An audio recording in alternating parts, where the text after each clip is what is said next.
Good evening, everyone, and welcome to our first Dialogo Copernicano after the summer break. I'm Nino Gualdoni. The subject of today's talk is 20 years of Creative Commons. And I would say that it's a special event because today we are not only explain and discuss Creative Commons per se, but first of all, we are here to celebrate the 20th anniversary of the first actual use of a Creative Commons license, which was a seminal event that literally opened up a new way to think, to imagine, and to conceive intellectual property, copyright, distribution of intellectual works of any kind. So what is Creative Commons and Creative Commons licenses? In very short terms, Creative Commons is a non-profit organization based in the USA that was founded in year 2001 that invented and introduced Creative Commons licenses or CC licenses. A CC license in the domain of copyright and protection of intellectual property could be described as a license between the traditional, well-known, well-established all rights reserved rule and on the opposite side, public domain. It's, let's say, a set of scalable licenses that allows some level of free distribution and reuse of intellectual works by still keeping some rights in the hand of the author. So it could be described as some rights reserved, but that's my personal poor and very, very basic explanation. So let's switch to by far a better one, because it is written by Catherine Stiller, the current Chief Executive Officer of Creative Commons NPO. She says, quote, "Onerous copyright rules benefiting the few and not the many obstruct our access to culture, the knowledge we share, and the society we care about. In order to empower individual creators and safeguard our democracy, Creative Commons has developed an alternative system to onerous all rights reserved copyright rules, enabling a commons of knowledge and culture, which is freely accessible to everyone, everywhere. We offer a set of open licenses free for anyone to use. We offer a new system where creators get to make their own choices about which rights they want to keep and which rights they want to share. By making their own choices for sharing, creators can reach new and expanded audiences, and people across the planet can access works and ideas to build new creations," unquote. Okay, in my opinion, this way, 20 years ago, CC licenses started a revolution that deeply reshaped the domain of intellectual property and allowed us to live in a world where we all enjoy more freedom of culture, more freedom of sharing, more open culture. But it's not only that, in my opinion, because thanks to CC licenses, a new world opened up, making possible new types of creative works, like remixes or mashups or free sampling. in my opinion, free sampling is a revolution in the domain of music composition, especially in electronic music composition. And they are all things that did not exist before, or at least that did not freely exist the way they are today. So to celebrate and discuss Creative Commons, the nonprofit organization that started this revolution and Creative Commons licenses, we host a talk between two outstanding personalities, Professor Lawrence Lessig and Professor Juan Carlos De Martin. We are proud and we are honored to have with us Creative Commons founder, Professor Lessig. So Mr. Lessig is a professor in law and leadership at Harvard Law School, and he's a lawyer, he's an activist. He is a former professor at Stanford University, where he founded the Center for Internet and Society, former member of the Free Software Foundation and of the Software Freedom Law Center. And he received the Scientific American 50 Award. I would stop to list all his achievements, because if I list all those achievements, I think that we reach the end of our talk, because speaking any other word, so excuse me, but I will be short. In short, Professor Lessig is one of the most influential personalities worldwide in the field of digital rights, open culture, open software, free culture, net neutrality, internet and society activism. But not only that, because in recent years, he is also committed to fight political corruptions. So Professor Lessig, thank you so much for being with us. It's my honor to be with you. Thank you so much for taking the time to honor the 20th anniversary of Creative Commons. Thank you. Professor De Martin is a faculty associate at the Berkman Center of Internet and Society at Harvard University, and he is a member of the IEEE. And in 2003, Professor De Martin founded and directed the group Creative Commons in Italy. And that's the reason why we are so happy to have him with us this evening. He's also promoter of the Italian program Agenda Digitale, and he works with different Italian ministries. So Professor De Martin, thank you so much for being with us. Thank you. It's a pleasure to be here. Hi, Larry. But okay, I think that I already talked too much and I won't steal any more time. So just a quick presentation of our agenda, of the format of our talk.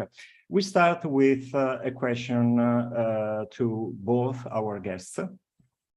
And afterwards, we let them discuss freely. So we expect a nice and absolutely interesting conversations. 10 minutes before the end, at 9:50 p.m. Central European Summer Time, we'll have a short Q&A session reserved to the members of our association. So let's break the ice. Professor Lessig, my question, why and how CC was created? What were your intentions? What were your aims? Professor De Martin, how CC has been received in Italy, and during these 20 years, how important has it been? So please go ahead. Well, you have to put yourself back a long time ago, 20 years ago, in the United States at least. There was a pretty ferocious copyright war being waged by the owners of intellectual property, primarily the music labels, and the users of the internet. And that conflict was a predictable one, as people on the internet were sharing content, much of it obviously copyrighted, much of it being made commercially available outside of the internet. And the recording industry was very keen to stop that sharing because they believed that it would wildly undercut their market. And they actually went to the movie industry and they told the movie industry that if they don't stop the internet with music, it would be the end of the movie industry as well. 20 years ago, the bandwidth wasn't really enough to imagine sharing large movies, but it was getting there pretty quick. And so in the context of that conflict between some people who insisted on all rights reserved and others who practiced no rights respected, we recognized that there was a large number of people who were creating according to a different assumption. Their assumption was they wanted people to share their work, or they wanted people to be able to build on their work, or they wanted people to be able to take their work and incorporate it into their own work. And those people didn't have an easy way to express themselves, because if they moved away from the all rights reserved model, many would see them as people who didn't believe in copyright at all, and no rights respected advocates. So we wanted to provide a simple way to say something between these two extremes. And when we launched it, we thought it would be very useful in the context of academic work, scientific work. We didn't really expect that it would have the immediate uptake in the context of culture. But we saw pretty quickly that it was almost a rallying call for this position between the extremes that gave people an opportunity to create in a way that was more consistent with what they thought they were trying to do in the context of the internet.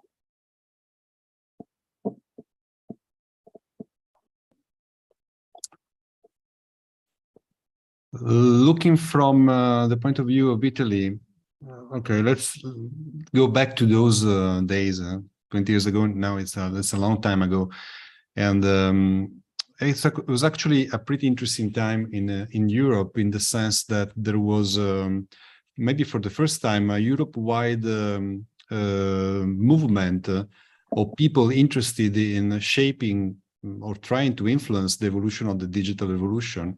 I'm thinking, for instance, of the great trans-European movement against the proposed directive on software patents in 2000, 2001, 2002, that brought together people from Germany, Italy, France, the Netherlands, etc. And just about at that time, Creative Commons was being proposed. Professor Lessig was already a very well-known figure, at least in academic circles, and some activists for his contributions in trying to understand conceptually what the digital revolution was all about.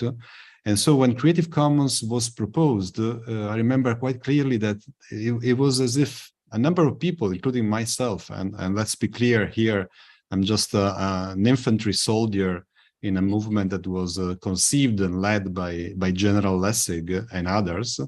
And but a number of people, they were just ready for the idea.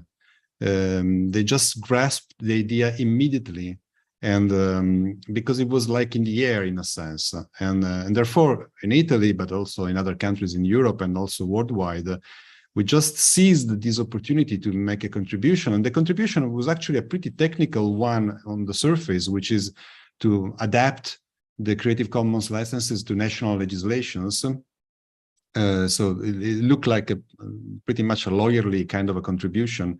But it was not only that, in the sense that we focus on the licenses, but at the same time, it was clear that the proposal behind the Creative Commons, and in those days, I think the proposal, what I'm about to say, was not as explicit as it is now, was a sort of a, let me say, cultural and political proposal, in the sense that it was clear that digital revolution had the promise of making all human knowledge that could be reduced to bits available to everyone.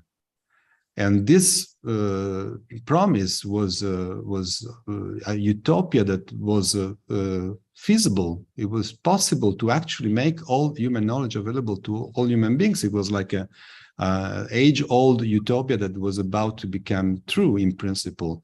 And therefore, I think that moved a lot of people saying Creative Commons is a way of making that utopia closer, using a very reasonable approach. We are not extremists, it's some rights reserved. So everything that has already been said. And so that motivated I would say hundreds of people, because in the end, in the first years, Larry, correct me if I'm wrong, it was in the end hundreds of people worldwide doing the lawyerly kind of work on the licenses, but also, with different attitudes depending on the specific country, also promoting this political, cultural, social agenda that was at times more implicit, at sometimes more explicit. And so, right, yes, in Italy, there was many people, not only in Turin where I'm based, but also throughout Italy that were interested in the project, several institutions. So we spent years talking to newspapers, museums, collective agencies, entities, and musicians, and so on and so forth, because they were interested sometimes for very practical reasons, doing the sampling and the mixing that you were talking about. In other cases, for more ideological, in the technical and positive sense of the word. So that's my perception looking back after 20 years. Such a long time. Amazing. Yeah, I want to emphasize a point Juan Carlos makes. Originally, the idea to port the license internationally was both a technical legal idea, but also a movement building idea. What we understood is that if groups in every country we could connect to around the world began porting licenses and then building cultural projects around the licenses, it would make clear that this is not an American movement. It's an obvious movement about creativity anywhere in the world. And so obviously Italy was one of the earliest countries to come on board. But as I went around the world to different countries, it was a very different mix and depending on the places. South Korea initially was a very close to the legal establishments. The early sessions were with judges and with leaders from the government and senior lawyers. Poland was much more connected directly to culture. There were a couple lawyers, but it was really musicians and artists who were much more engaged in it. I think Italy had an interesting mix with academics as well that I think was early in the context of the academy. But I think what's interesting is just it's what makes sense in each country at the time, given the nature of the fight that was going on at the time. And we just tried to knit that together internationally. Yeah, totally. I remember quite clearly when at some point I understood what you just said, Larry, because at the beginning we were just focusing on the licenses and doing our legal work, and then at some point I understood that it was an attempt to create a global movement, and that was quite exciting. Yeah.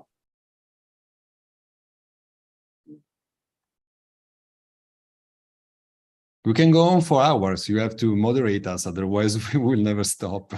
I already have a question. That it is now clear that the Creative Commons started a revolution, as I said before, and that this kind of revolution has an impact on political, legal, technological, and cultural aspects. And during these 20 years, did you see a shift between these domains? That is, it has been a time where the cultural aspect was more important than the legal one, and so on. Well, I guess I would say that, one of the unfortunate characteristics of the internet as it has evolved over the last 20 years is that 20 years ago, it wasn't internet. Everything was basically at the same level. And what we've seen in the 20 years since is content moving into silos of creativity. So Facebook or Twitter or whatever the particular platform one uses. And within those platforms, there are general licenses for how content can be shared inside of those platforms that became a default for how people would live within that platform. And then there's less concern about how it would move across context. But in the same time, we've seen very careful attention, especially by academic presses and scholars, to assure that the infrastructure of their scientific work was much more widely accessible because it was embedded inside of free licenses. And of course, this has become an incredibly intense fight as publishers have tried to leverage their control over digital access to scientific work in a way which is obviously antithetical to the ideals of the Enlightenment, of making sure that work is broadly and widely available. And I feel like in that context, it's become a much more salient issue. And again, our infrastructure is providing ready-made tools to enable people to try to craft a different way of creating and sharing scientific material. And you've seen lots of entities that have built wonderfully different open access models for assuring access to scientific material. But I think that continues to be a serious fight because as libraries have moved away from their traditional role of being archives of material and have increasingly become licensors of access to material, that makes us very vulnerable to assuring long-term access to that type of creative material. And my hope is Creative Commons can provide the tools that make it possible to carve back some of that instability of access, which I think we're walking into quite obviously and quite rapidly. Yes, after 20 years, it's possible to attempt a balance, an evaluation of what happened.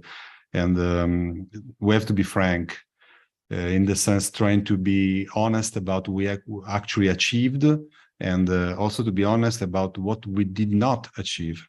So, for instance, I would not call it a revolution. Maybe I have too much respect for the word to use the term revolution in this context, in the sense that Creative Commons definitely managed to achieve, to make a dent in what was the all rights reserved default automatic way of looking at creative works. That's definitely the case. So that was a success, is a success. Also ideologically, it's a success.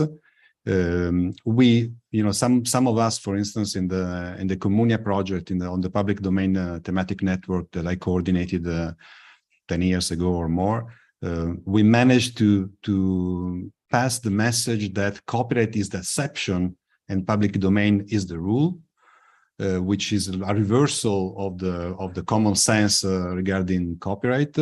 So those are achievements, and they are not to be diminished. They are important achievements. At the same time, the utopia that was in front of us 20 years ago, and in principle is still in front of us today, of making all knowledge accessible to all with an internet connection, was definitely not achieved.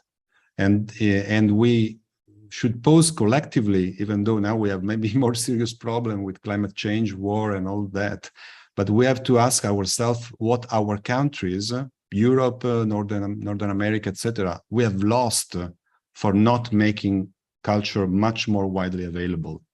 How many scientific discoveries we did not do, how much our society is worse off because culture is not much more widely available.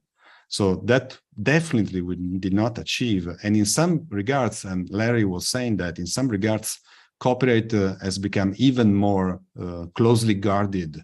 If there is a reform of copyright in Europe, it's typically to make it even stronger, even longer than it used to be.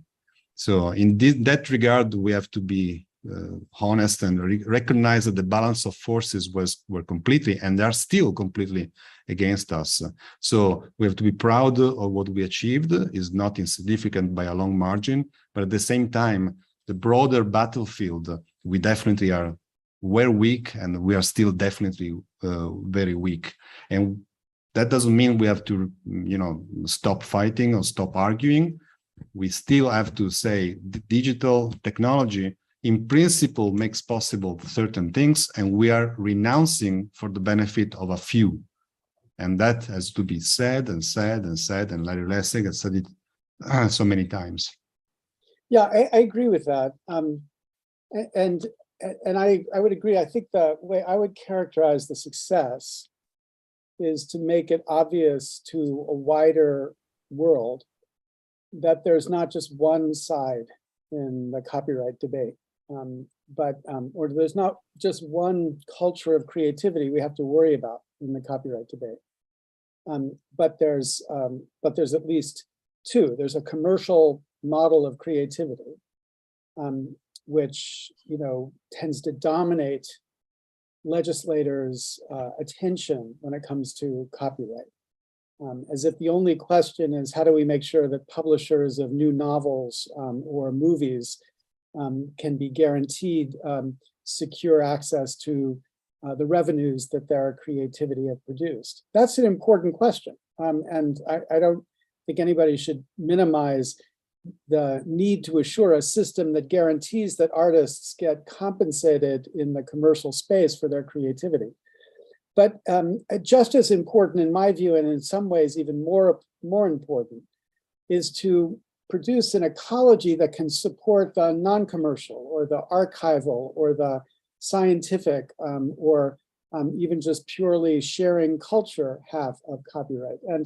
And I think one thing Creative Commons has helped people see is what a better model of that alternative system of regulation might look like. The Copyright Office in the United States, quite openly about 5 or 7 years ago, acknowledged that one thing Creative Commons license had done is signal the incredible importance of attribution, because all of our licenses require attribution. Copyright doesn't require attribution. So that's to signal that the system needs to affirm more aggressively the value of the author's relationship to the creative work. But I think that in the struggles we're seeing around access to scientific knowledge, for example, we're seeing exactly this fight about two models of providing access. And I think what we know is that access provided in a purely commercial way is guaranteed not to supply or provide universal access to our culture. Just, I had a visit with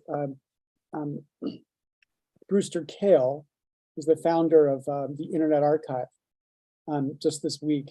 And we were just recognizing a pretty obvious fact. But if you think about the percentage of published work from the 17th century and the 18th century and the 19th century, that remains accessible in the sense that, you could go to a library and call for it.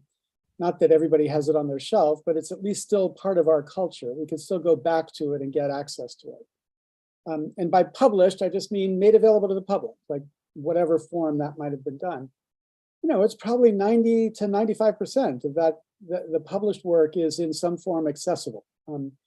But if you move to the 20th century, and you start recognizing all the different ways in which we publish, whether it's radio or television or the internet or video on the internet, it's increasingly the default that things get published and then they disappear. For example, in Netflix, you have series that get published in Netflix and then Netflix takes them down and that's it, they're gone, they're nowhere. They exist nowhere for human culture to have access to ever again.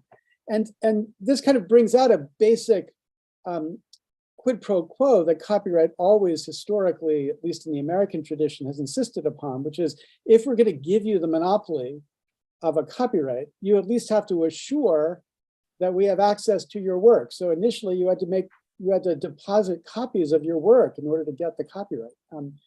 But today there's no such requirement. And so we're using the copyright to produce this very profitable, for some at least, industry of creativity, while at the same time losing our long-term access to the stuff that has become so central and important to our culture. And there too, Creative Commons wasn't going to be a solution to that problem. It's more a move in the argument that is being rallied right now to defend archives and the access to our present and our past. And Brewster Kahle's Internet Archive is at the center of that fight, and literally right now being sued by 4 publishers whose objective is to use copyright to destroy the archive and to force him to take it down. So this is an ongoing struggle. It's not like, one idea ends it, but you need plausible and sensible alternatives to the dominant and most powerful force if you're going to begin to rally people to the idea of something different from that. And I have a question for you both. And the question is, there is a relevant difference between what happened in Europe and what happened in the United States after the introduction of Creative Commons licenses.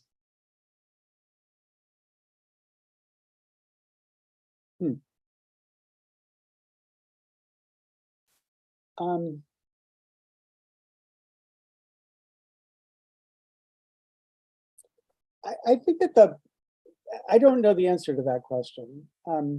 I think the place I would look is the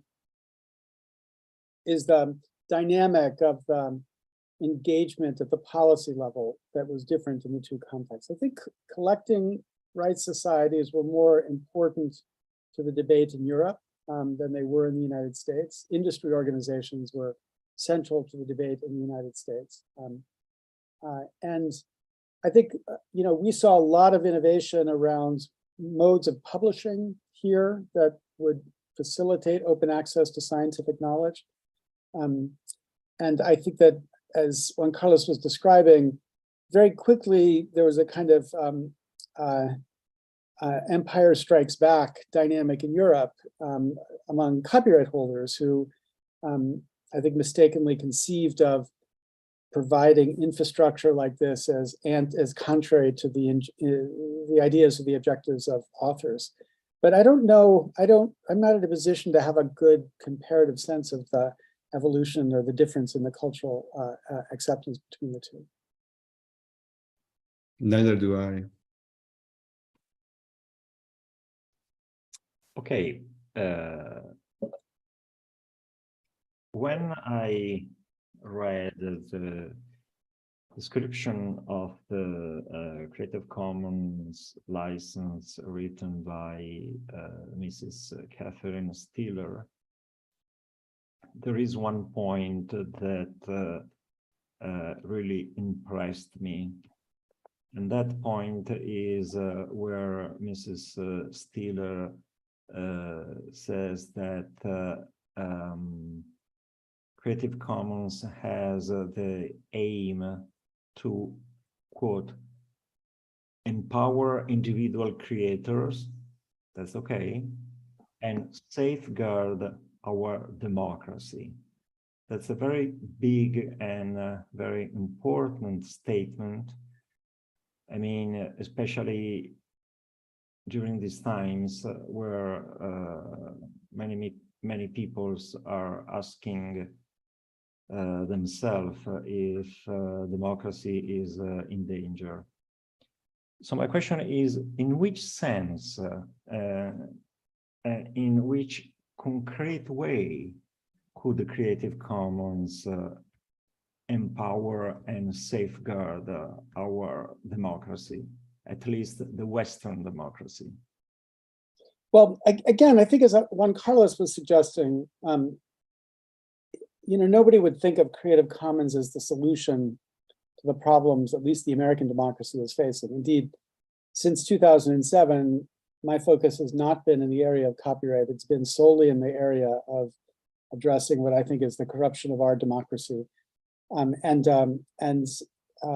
Obviously that fight is beyond the scope of what Creative Commons was doing. I think what Catherine was meaning, and I think this is very valuable, is, Creative Commons has not just attempted to provide copyright licenses, but it's provided an infrastructure to mark the public domain as well, so that there's a clear idea of how you move material into a place that may not be licensed at all, but it just is accessible and usable by those who need to rely on it for whatever purpose they have.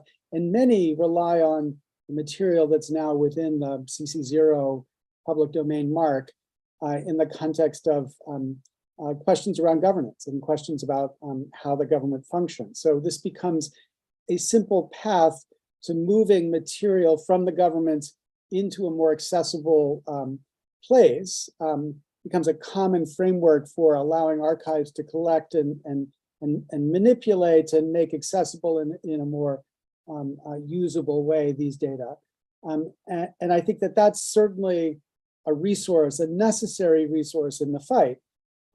But again, it's not the only, and it's not like if we had just this, we would succeed. It's going to take a lot more, especially, you know, in the United States right now. I think one striking difference between today and 20 years ago is, you know, I think at the birth of the internet, and this is independent of Creative Commons, obviously, but at the birth of the internet, there was this conception that more information would obviously make us all better off. And there was this enemy in the context of access to information, which was, we used to refer to that enemy as the censor. And I think today people look back on that and they think that censor we could also call the editor, or people who were making judgments about what kind of material was actually edifying or useful or helpful to a political culture, to understand what was at stake and what issues were important and needed attention. And as the internet changed by adding the business model of advertising into the core of what the internet is, I think this platform for universal access to knowledge became really a platform for addiction. And the dynamic of addiction has very little to do with the substance of what's being provided. It's just what happens to trigger the Paleolithic instincts of all of us as we engage in the internet. You know, when Creative Commons was launched, nobody had a conception of this platform, of this business model of advertising becoming the dominant mode by which we accessed and used things on the internet. Even Google, you know, Google gets launched with Larry Page and Sergey Brin declaring the great difference of Google is it would have no advertising. And then when they realized they also had no revenues, they quickly figured out that they needed advertising. And Facebook was many years in the future. And then, you know, obviously Twitter and TikTok on top of it were things nobody was conceiving of. And so that platform has become poisonous in ways that are unrelated to the underlying copyright licensing issues, or even what material is available. It's just how we have acculturated ourselves to what we do with this technology. And that fight, obviously, again, like Juan Carlos was suggesting, is a fight that's going to take resources far beyond anything Creative Commons was trying to do. But you know, I think that a CC infrastructure is going to be an essential and necessary part of that too. And your opinion about that, Professor De Martin? Well, Larry already said the most important things. I would just add, remind us that since the Enlightenment, and certainly from the beginning of so-called liberal democracy, we collectively thought that in order to have a decently functioning political system, we needed citizens with access to knowledge, and therefore we created thousands of libraries. We created public education for all, even compulsory public education. And because we thought, and we still think, of course, that without citizens with the virtue of thinking with their own head and having access to all the relevant knowledge, not only government knowledge, broadly culture, broadly ideas, broadly thinkers, thoughts, etc., it would not be possible to talk of an actual democracy. And so what we have now is at least in Italy, in the US, I think it's a bit better, but in Italy, for instance, a total neglect of libraries. Libraries receive zero funding. Cities and governments, they don't hire librarians anymore. So it's essentially a dying institution. Okay, they don't dare to shut it down overnight because there will be maybe still a public outcry, but they just let them starve. Okay, So in Italy, essentially, libraries and archives are starving and slowly disappearing when people, retire. And how can you think about of a democracy where you only have smartphones with the dynamics that Larry was talking about, and you have still television, which is still pretty important worldwide, but definitely in Italy. We have newspapers that are a pale ghost of what they used to be, because that's what happens in this country. So in this broader picture, Creative Commons it's a contribution, a valuable contribution, but definitely the problems and the struggle is way larger. Thank you.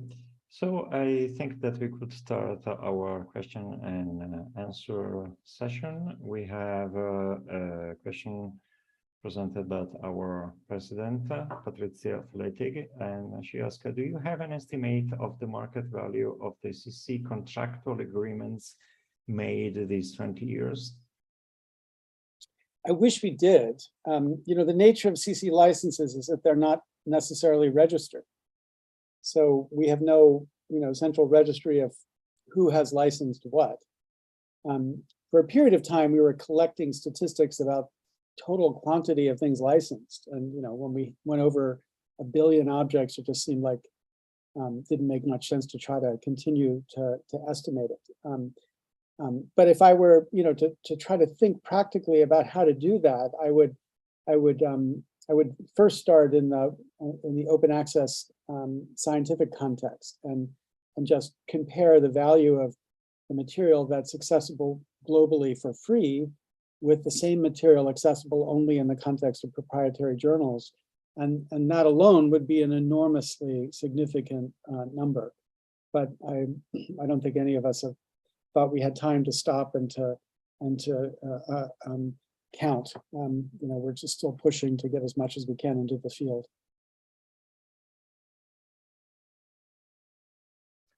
And I know that our member, Valentino Spataro, who is online with us, has at least 2 questions. And so please, Valentino, go ahead.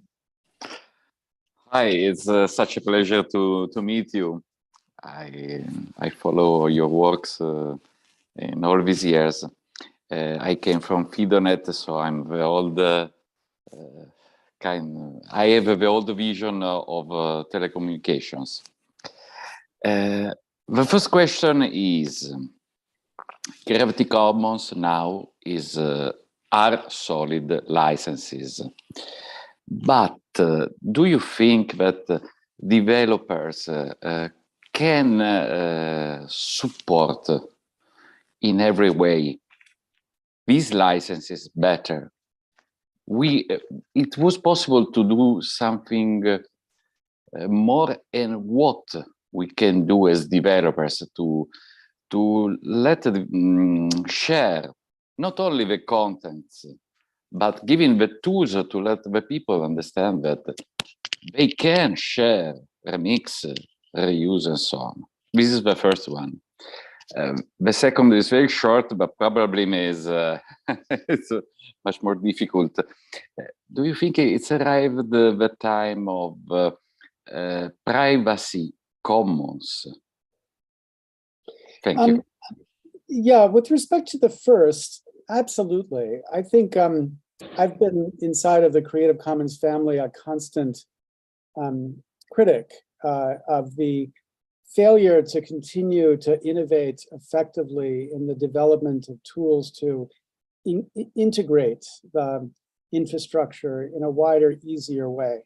Part of that's because the infrastructure, the nature of the infrastructure has been evolving so quickly, it seemed hard to know when it was appropriate to lock in on a particular form. We started with RDF as an infrastructure for the metadata around licensing, but very quickly that became outdated as other ways of indexing and accessing content became common.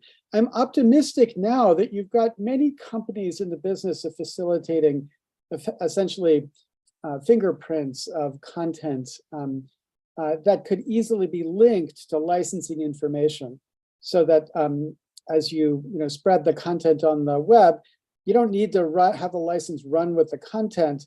You just have a simple way to visualize with whatever tool that this is available freely and this is available only with licensing. But I think there's a lot of work to be done in that space. In the context of privacy, there's been a lot of experimenting with how to create a CC for privacy. I'm actually convinced that there's a project there, but it's a much harder problem. And one of the reasons it's a harder problem is, unlike with copyright, there isn't a kind of universal property right like thing with privacy. And the presumption of the copyright licenses that Creative Commons uses is that the license is almost a defense to a copyright infringement action. Like if I put my book under a CC license and you copy it and give it out to all of your students in your class, and I try to sue you for copyright infringement because you copied and distributed it, you use the license as a defense. You say the license said I could do that, so you can't now prosecute me for violating your property right, for violating my property right. That's harder in the context of privacy because the default presumptive right is varied across jurisdictions much more heavily. And the other part of this, and this is just a suggestion, we don't really have time to develop it, but I'm also not convinced that we understand what we should be protecting with privacy. I think that, a long time ago, John Zittrain wrote a really fantastic paper where he said, the copyright problem is the same as the privacy problem. In both cases, there's one group that's angry that they've lost control of their data. And with the copyright, in the copyright field, copyright warriors like those of us in the Creative Commons movement tried to say to the copyright industry, stop worrying so much about controlling every copy. We agree with you that there are certain uses of copyrighted work that ought to be regulated. So commercial use of a creative work ought to be regulated. You ought to have to pay for that. But there are other uses that should not be regulated. They should be free. So students remixing work to share with their friends, that shouldn't be a subject of copyright regulation. So that rather than worrying about controlling the copies, we should be worrying about regulating the uses. I think and Zittrain's point was, that's the same with privacy. You could respond to the privacy problem by saying, let's control the copies of data. Let's make sure you can't move my data without my permission. Or we could step back and say, are there certain uses of data that are presumptively okay, and certain uses that are presumptively not okay? And if we could make that distinction, we could carve down the problem substantially to focus on the uses where it's necessary to get somebody to understand. Because you and I know, we live in a world where there's this ritual of pretending like we are conceding or consenting to privacy terms. You can't do anything without saying, I've read these terms and I agree to them, knowing that nobody's read those terms and any agreement is totally meaningless. So I think rather than like building an infrastructure of consent where there is no real consent and no meaningful understanding, we ought to be building an infrastructure that tries to identify where should we be worried about the use of data and where might we be eager to incentivize the use of data. And I think that distinction would be a much more fruitful one going forward. And Professor De Martin, your opinion about this issue, the privacy issue? Nothing to add to what Larry just said. Okay. Not even in the context of the European regulation about privacy. I'm a poor computer engineer. Don't let me talk about law. Okay. So I would like to pose the final question, which is, what is the blueprint after 20 years for the next years? I don't say for the next 20 years, of course, but for the next years, what is the blueprint for Creative Commons? Well, I think there are two things going on at the same time. There's first a kind of explicit effort to embed the ideas of the infrastructure more solidly in critical aspects of our culture, like education and science and certain dimensions of creativity, so that it becomes a default way to facilitate better access to scientific knowledge and research. We did a lot in the COVID crisis to facilitate access to underlying materials, including the original fight that Juan Carlos and I connected on in the patent context. Because, there again, there was a real reason to encourage a different model for accessing and sharing knowledge. And I think Creative Commons thinks of itself as a steward of that alternative. And I think the second thing that's going to happen is a better development of infrastructure for linking creative work with licenses associated with it, so that we have a simpler, almost obvious and automatic way of understanding the freedoms that run with creative work, and rather than just imagining people doing whatever they want, it's going to be simpler for them to do what they want consistent with those freedoms. And I think that technical development is now possible in a way that we've been struggling to see how to develop it over the last 10 years. First of all, let me underline that if we talk about the present and the future of Creative Commons in Italy, I'm not involved anymore, and let me say hi, at least in principle, to Deborah De Angelis and our friends at the National Research Council that are the Italian chapter of Creative Commons now. But having said that, I would only add something that has already emerged several times during this conversation, which is that the necessarily individualistic approach to Creative Commons, saying you are the owner, the creator, and you individually decide what to do with your work, which is perfectly fine, and the only thing you can do in the current framework we should keep repeating and fighting also for a collective solution. And a collective solution essentially means changing the law, which we advocated many times in the past with very little success. So in what we achieved 200 years ago, 150 years ago, were collective decisions about public educations, about libraries, etc.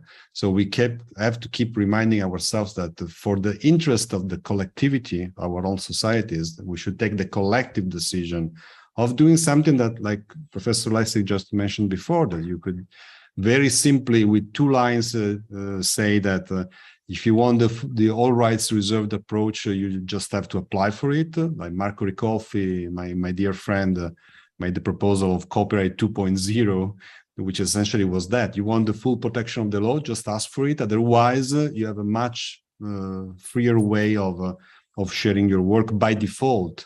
And that would liberate maybe 19% of the material that is created worldwide. So that's my final word about this, thinking about the future, that we have to keep fighting for a collective solution. Thank you. Yeah, I would totally double down on that point of Juan Carlos's. And Marco's point, work is, I think, has been critical. It's paralleled in the United States because, of course, the American tradition had a much stronger tradition of copyright formalities, which had that effect. You got a copyright, but only if you registered and deposited your work. And if it wasn't worth it to you to spend the $25 to register your work, it wasn't worth it to society to block people from accessing and sharing that work. And so much of the problem we have with copyrighted work right now is it's literally just not possible to know who the owner is, which, it doesn't matter to some kid who wants to take it and do something with it. But institutions like libraries and archives who want to take it and make it accessible face enormous risk if they do it, even if they take good faith steps to try to identify who the owner is. And if we were more rational about that collective decision, I think we clearly would adopt a system that says, you who want the benefit of this government protection need to make as much effort as we demand of somebody who's trying to get welfare in our society, right? I mean, we force them to go through extraordinary hurdles to establish their entitlement. why not just a simple online registry for your material? And if it's not worth it to you to put it into an archive or a database that identifies who we contact if we want to license it, then it's out there and it's free for anyone. That would be an enormous change. And obviously, I think the infrastructure of what Creative Commons has done helps us see why that would be so valuable. Absolutely. And I see in the chat that we have another question that popped up. And the question is there a country or legislation that you believe has the best, and I would add, or the better, copyright laws? Well, the challenge to that question is that the United States has been so aggressive in forcing its extreme model of copyright on anyone around the world that you can't really afford to have a deviant or a different model of copyright. You know, the United States, when it engages in bilateral negotiations for trade with trading partners around the world, doesn't just insist on those countries adopting the United States level of protection. They often insist on them adopting an even more stringent level of protection. And that stringency, means that they can't make the work even as accessible in their own country as it is in the United States. Now that's, a product of what I think of as corruption in the way the government of the United States works, because it's so sensitive to the extreme views of a narrow slice of proprietary culture and not thinking about the broader question of how do we make sure that we have a balance between protection and access in the public domain. But that means because of the TRIPS and international agreements, we don't have a platform to enable viable alternatives to be experimented with and developed. And so, no, I don't think, nothing that I know of makes a clear example of something that's significantly better.